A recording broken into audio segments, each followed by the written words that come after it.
Hi, in this screencast I'm going to show you how to install Oracle Linux on your VirtualBox virtual machine. So I assume you have already installed VirtualBox successfully. Now the version of Oracle Linux we're going to get is the latest version, which is 7.1 at this point. You need to get it from the Oracle Software Delivery Cloud, and you do have to sign in with your Oracle account, and I've already signed in already, so it shows me as signed in, and then you have to accept the export restrictions and unclick programs and click Linuxes. In the search box, type in Linux. It should show you a bunch. Click on Oracle Linux, select platform. The one that we need is x86 64-bit, right? Now once you do that, and I'm looking for the button gets, hang on, the button's below, so if you hit continue, it will actually work. Just hit continue. I know you can't see on the screen, and this is the version, so just hit continue again, and it will ask you to accept the license agreement. Do that and hit continue. And then there are 4 files here. The first ISO is the one that you want, so click on it.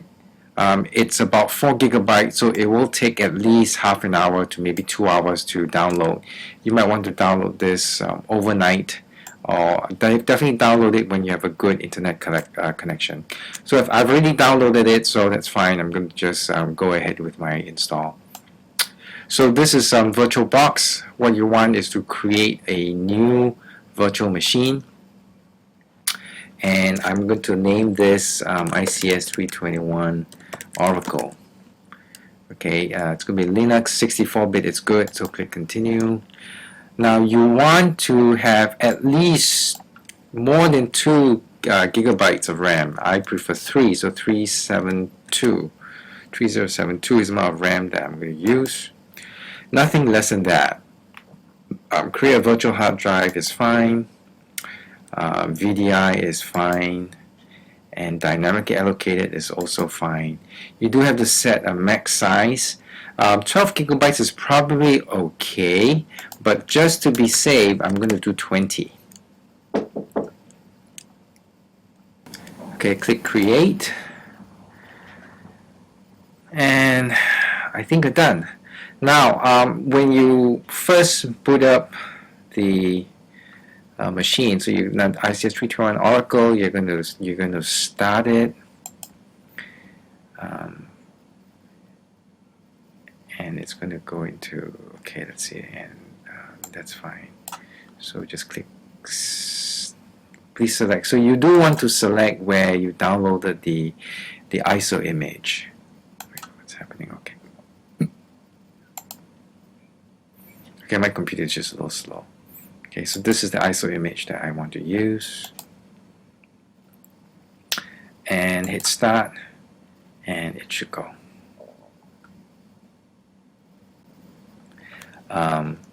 Go to install Oracle Linux and hit return.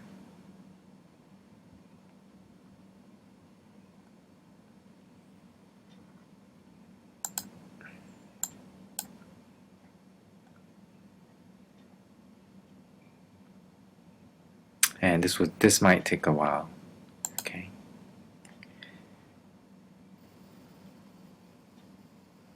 And at some point when the installation takes a long time, I will pause the video and I'll come back when it's done. Okay. But right now I'll just show you what it looks like when it boots up.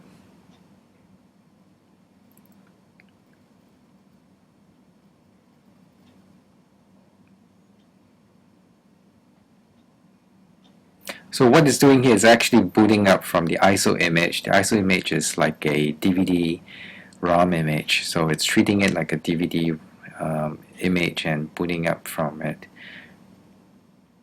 Okay, and what we're going to do is going to ask you to configure a bunch of stuff.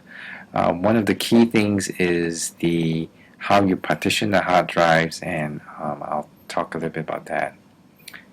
Oh, hang on, my image went up. Okay, here we are. I can't show you the full screen, but yeah, you should be able to configure this, configure the right language, hit continue. Don't worry about that. It's about how the virtual machine treats the mouse pointer. So I'm going to hit continue.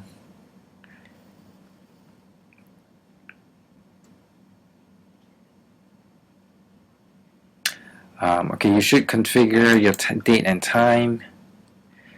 Should be fairly easy. And again, just go up. Oops. And hit done. Okay. I'm sorry. Let me get that window here. And scroll up and click on done. Language support keyboard is fine. Installation source is fine. We do need to do software selection. So I'm going to click on software selection. The one you want to select is server with GUI. Alright, and then on the right side there's a list of other software types. And the one that you want to include is probably the Java platform.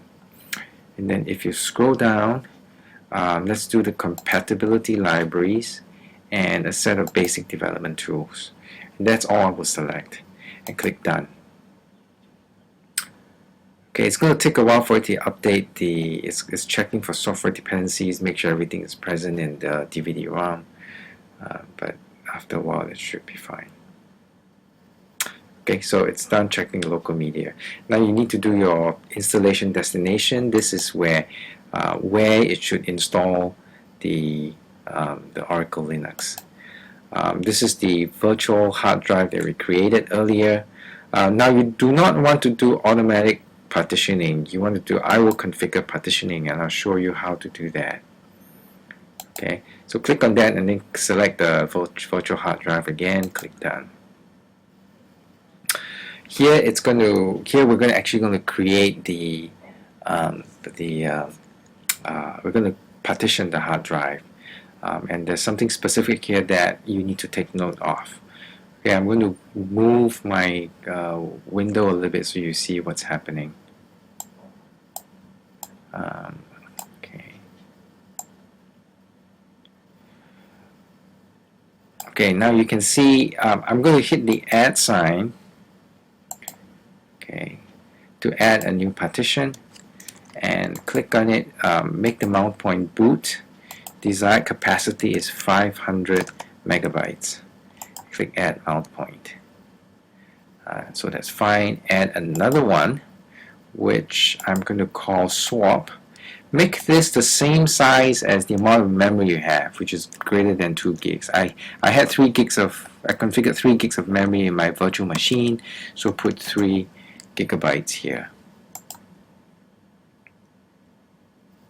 Right, and the rest of the space, right, will be your root directory, and the desired capacity is well, if you take 20 gigabytes, which is times 1024, right, and you subtract off 500 for the boot directory, and you subtract off 3072, you get 16908. So that's what you want, 16908 megabytes. So add mount point. And so we are done. Okay, so then with this you would click done on top. I know you cannot see that, and just do accept changes. Now we are done, and at this point if you scroll down, and again you can't see it, right,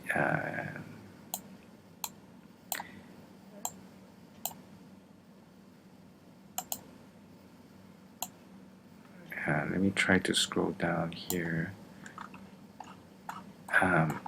to the begin installation button. Hit begin installation. Now it's actually going to, now it starts installing, and in the meantime,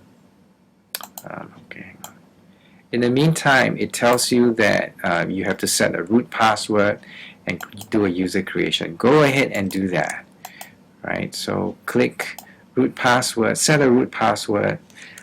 Remember, write down your root password so you know what it is. Okay, I'm going to do a very generic password. I'm just going to put Oracle as my root password.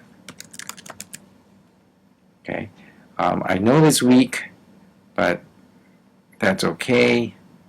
And then I'm going to click done. Now, where is done? Here. Click done.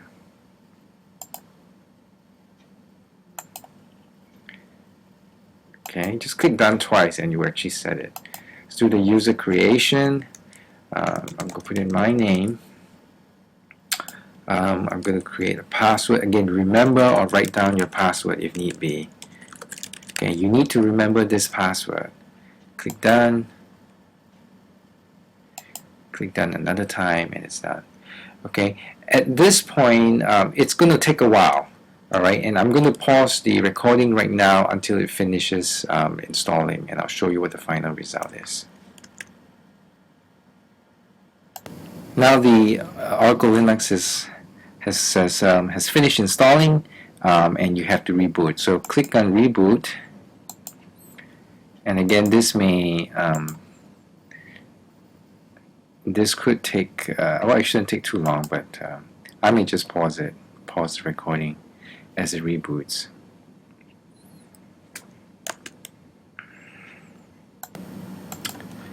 Okay, the system has rebooted. Now it's asking for licensing information, so go ahead and agree on the license. It's right at the end.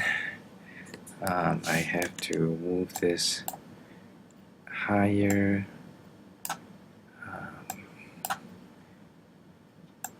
There is a checkbox here that I'll have to accept. And then I have to go back up and click on done. And that's going to be fine. Again, let me try and get things here. Say finish configuration.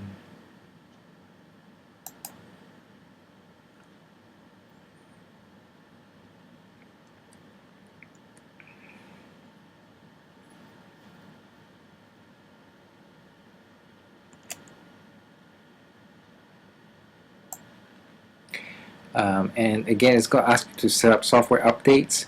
It's up to you. For me, I'm not going to set up software updates at this point, so I would say no. I prefer to do it later, and that should. Where's my pointer? That should make the problem go away in a way.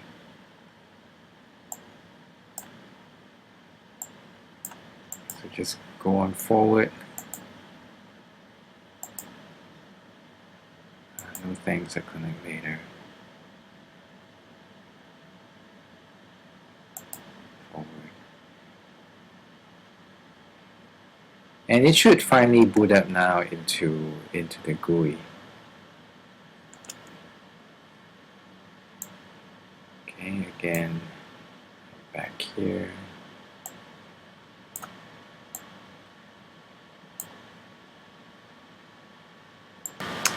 Okay, now we're ready to log in, right? And so you should just log in and put in your password that you have set, and you should be in an environment, a Windows environment that you can start applications and so on.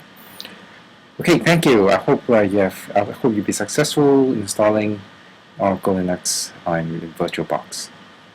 That's it this time.